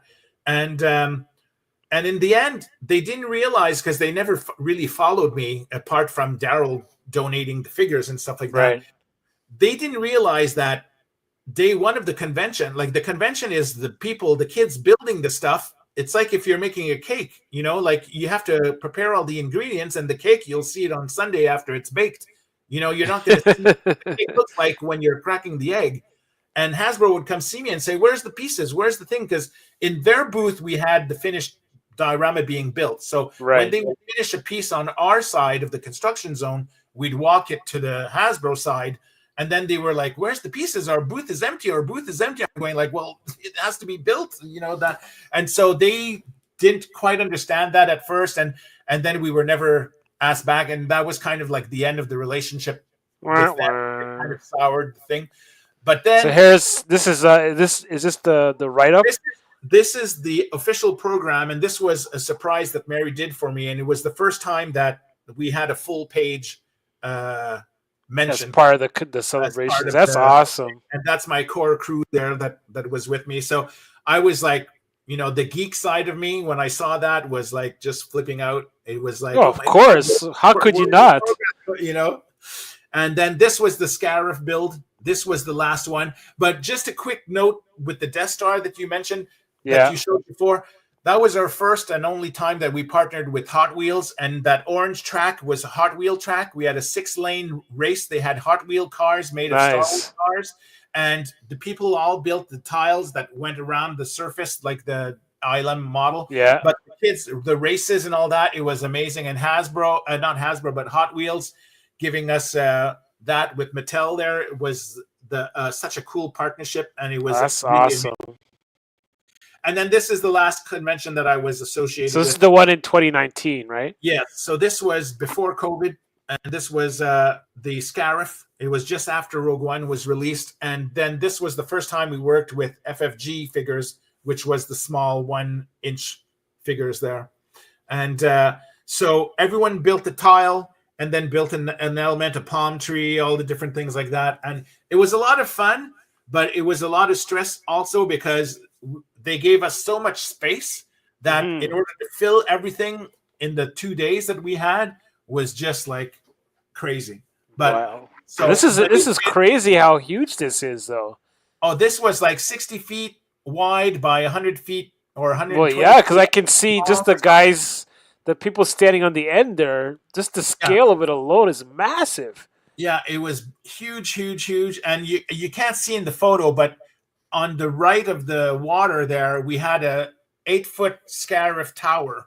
Oh, wow. That was the centerpiece in the back that the I remember seeing that in other pictures, because I've seen, like I said, I've been following you for such a long time, so I've seen a lot of the, especially the celebration stuff. Those were the aspects of what you were doing that was so much fun to me. So yeah, I remember seeing the large Scarif tower, and yeah, it's a shame that you couldn't continue doing this, because it's such a, you would actually be going to Japan right now. You'd be getting ready to go to Japan. I don't think I would. We never did outside US conventions. Oh, okay. They had Europe conventions, different things, and it was just like too much. You know, they didn't want to pay that would be expensive. A flight, and then how do you get materials to wherever in Europe and whatever.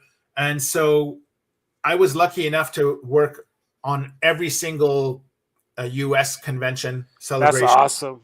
And so after, this was the Bespin, or the backside. What on the backside was all the buildings, and on the other side of this table was all the insides. Oh, so like the rooms and all the different where they were fighting, like the Duel of Fate. All the different things. Okay. Vader Luke crashing through the window, and all the things like that.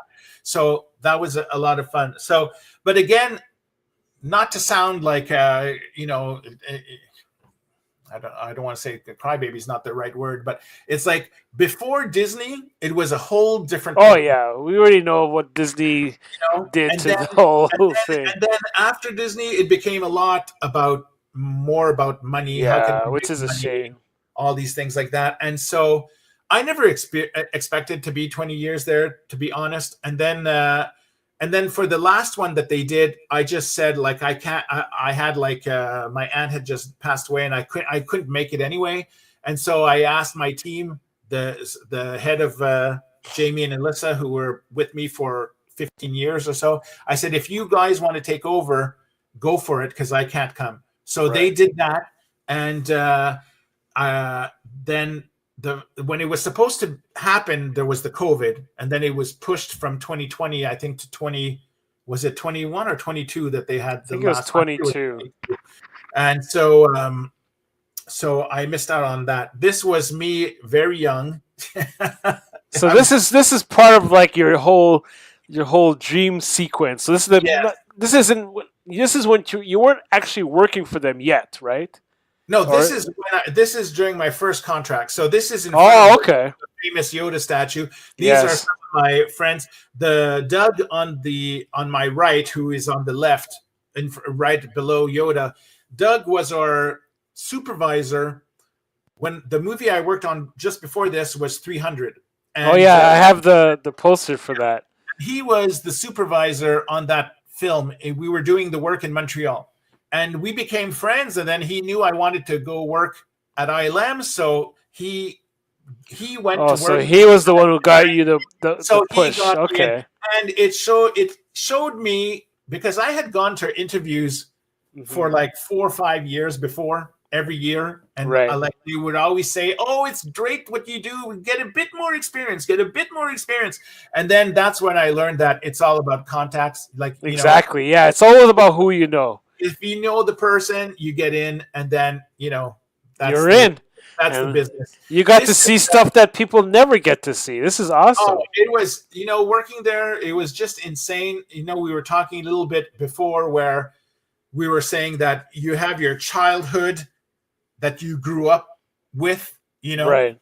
And everywhere along the hallways, everywhere that you look at, there's props from every single movie that you're. Oh, I could just imagine. So on my workstation, if I turned my head, there was the model. It was like a 10-foot tall model of the Die Hard building, that the tower.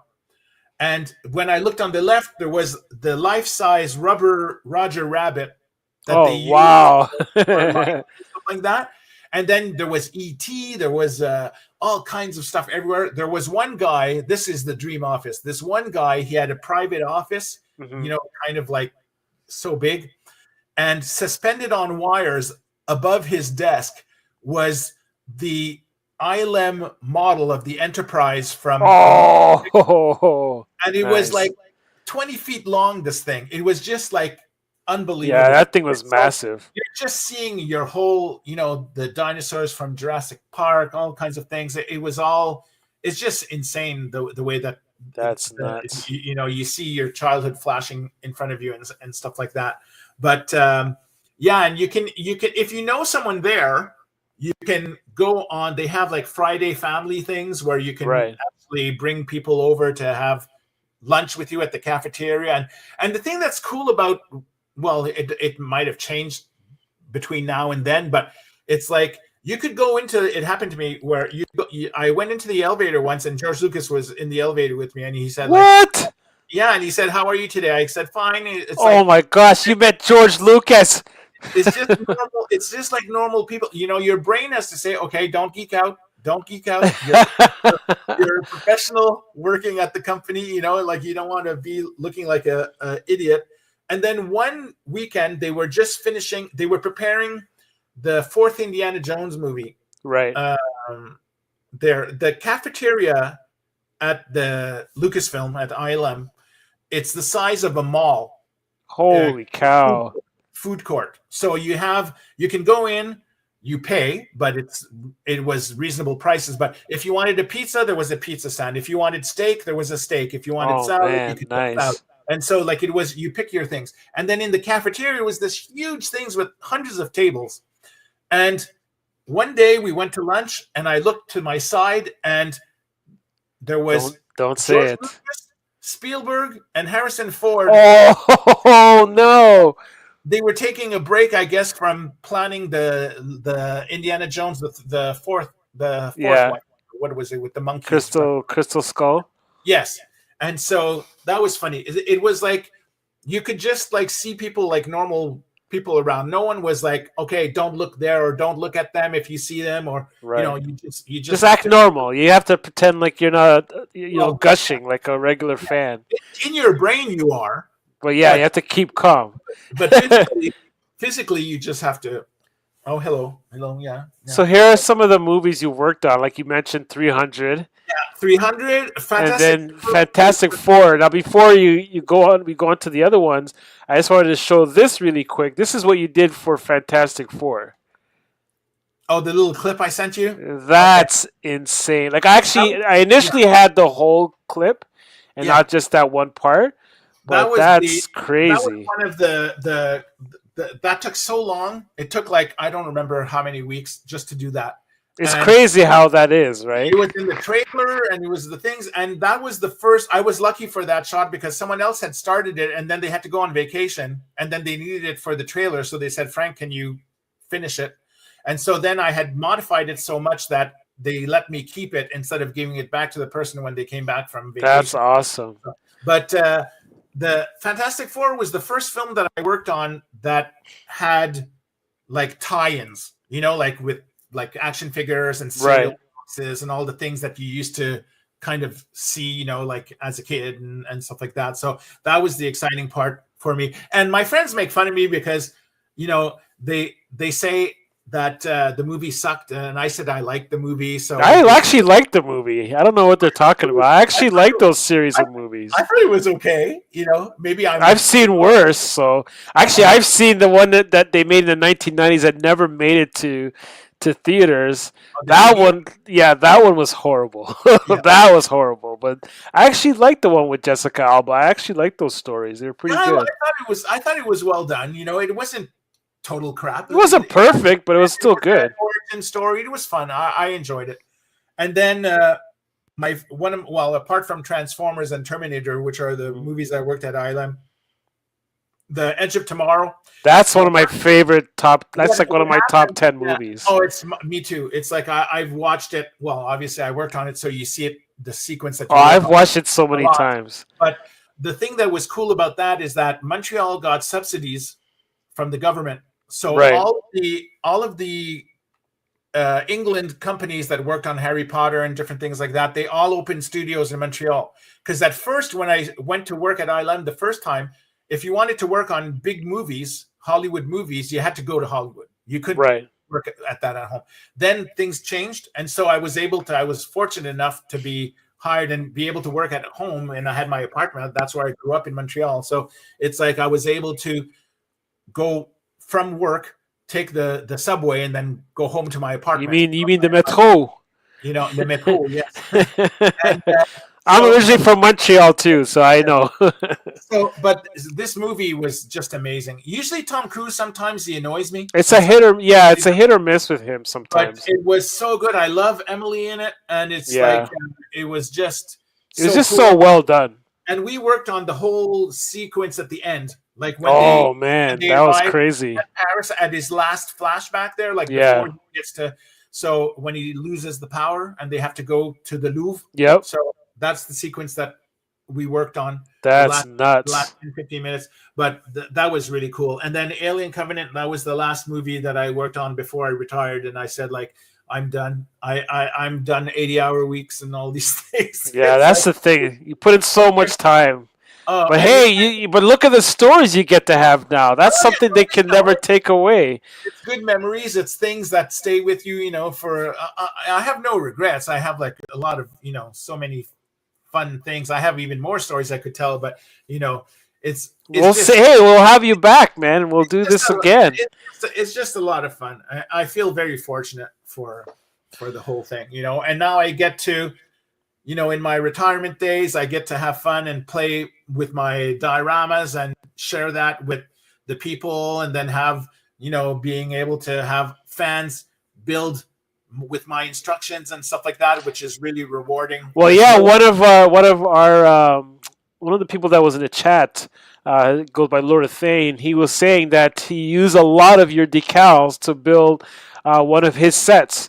So he has a really extensive diorama build, and he actually has a whole section where it's all of your decals that you created, and Yeah. he built a whole scenario around that. Too bad we don't have any pictures to show off of that. But definitely check him out. Check him out that, or you can also check him out on Instagram. He goes by the name of Lord of Thane, and you can see some of his stuff on there. But yeah, that phenomenal stuff. Was such a pleasure having you on. Before we go, though, there is one story that I want you to share that you actually share on your website, but it's in regards to how you got into collecting Star Wars. Something that your mom had done for you. And I love this story so much that if you don't mind sharing that one. Okay, let me see if I can do this, because I don't know. I have to look at the picture there. I'm going to use my little. Is this working? Okay. Am I going? First of all, I don't even know if I'm going. No, I'm going the wrong direction. You're going the wrong way. Because all I see is your wall. I want to go this way, and this goes right into your story. So that's some of the modern figures, but I don't know if you see that right below the awning there. It's hard to see because there's so many. There's a lot of figures there, yeah. So, having seen Star Wars when I was 13 in 77, that's when the toys started coming out, and my mother bought me all the toys. And my mother had bought me some of the ships too, the X-wings and all the different things. Here, I'll go back to me over here. And I even had the Death Star playset, and she forced me to give it to one of my cousins. Boo! Too much space, but anyhow. So my mom said, you can keep all the figures, but all the rest has to go. There's no room in the house. Right. So I still have the figures to this day. And one of the best memories I have with my mom is it was one of my birthdays. I guess I must have been 15 or 16. And she waited till I was asleep, and she came and she had found from the list, at the time when Kenner did the figures, they used to have like a checklist on the back where you'd be able to see what figures you're missing and all these things. Like that. And so what happened was that she waited till I fell asleep, and then she had bought like maybe 25 figures, maybe 30, I don't remember how many, and she put them all over the room. And so I woke up in the morning, and there was one right next to me like this on my dress. And I look at it, I go, oh, what's this? I said, oh my God, a new figure. And then I turn my head like this, and I see another one in my eyesight, and then another one. And like everywhere I looked, there was all these new figures. That's awesome. And it was like, and my mom, like, she had the biggest smile when I went downstairs after, and she said, like, were you surprised? And I wasn't expecting it at all. So that was like one of the first things. And then, luckily, she let me keep all of those. And then in 94, when Hasbro started remaking the figures, while I was working in TV business industry at the time, so I had money now to buy my own. Right. And, which is a good thing it was in 94, because if it was today, I don't know if I'd start collecting at the prices that they're charging. Oh my gosh, I know. It's just crazy. But yeah. Yeah, I remember reading that story, and I was like, it got me all misty-eyed, because like that's such an amazing story. Like my first Star Wars story going back in the days wasn't a toy, wasn't anything like that. It was a blanket. My mother had made me a Star Wars blanket with the original poster, the picture of the poster of the original Star Wars movie. And so it was a bed sheet or a blanket that she made with all of that. So that's my first, and I still have that to this day. Although the dog ripped parts of it, but I still do have that blanket. So those are the kinds of things that you hang on to, and that no one can ever take away from you. I'll give you one last story before we go. Sure. And it's regarding my mom again. One of the other memories, my mom loved science fiction. We'd watch Star Trek together. We'd watch Space 1999, a UFO, all those things. And when Empire Strikes Back came out, she said, let's go. It was the premiere weekend, and it was playing at Test Canada Cinema, which was a cinema in a high-rise tower. Oh, I remember that.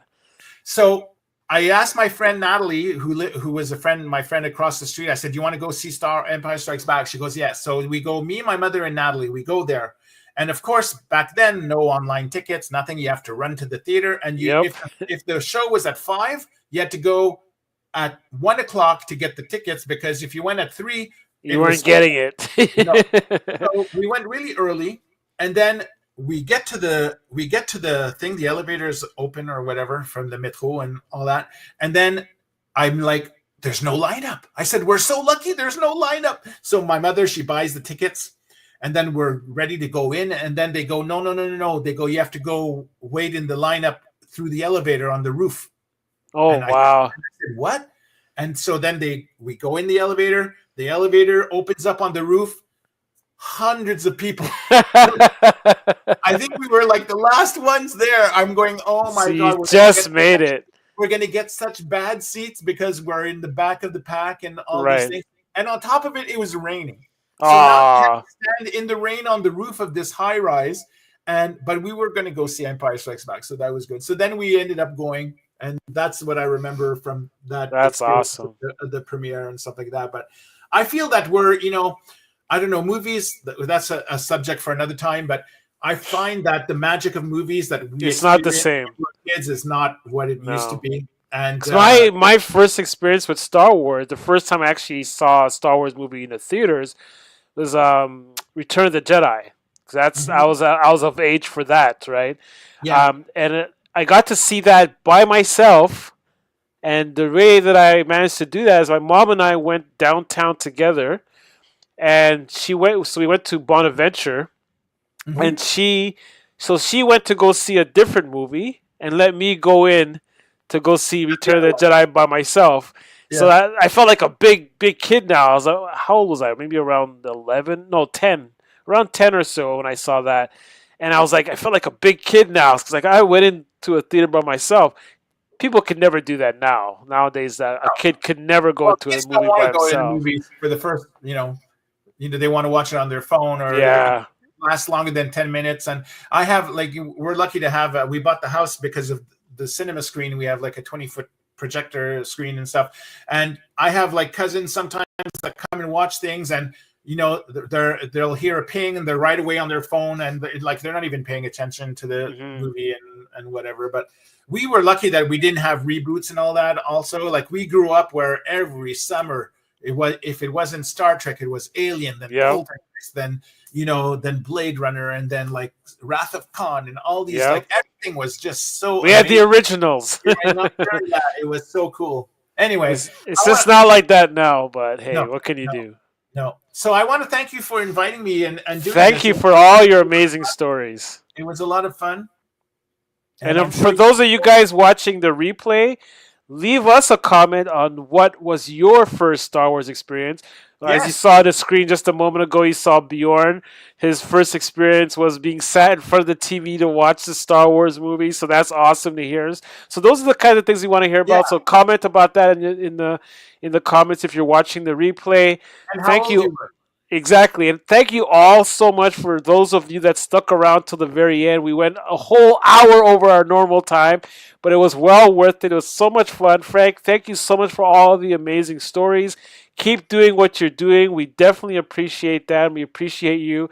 So if you guys want to follow Frank, all of his information for all his different socials except for the Discord are all down in the description. So definitely go give him a follow, show him some love, help him raise those numbers.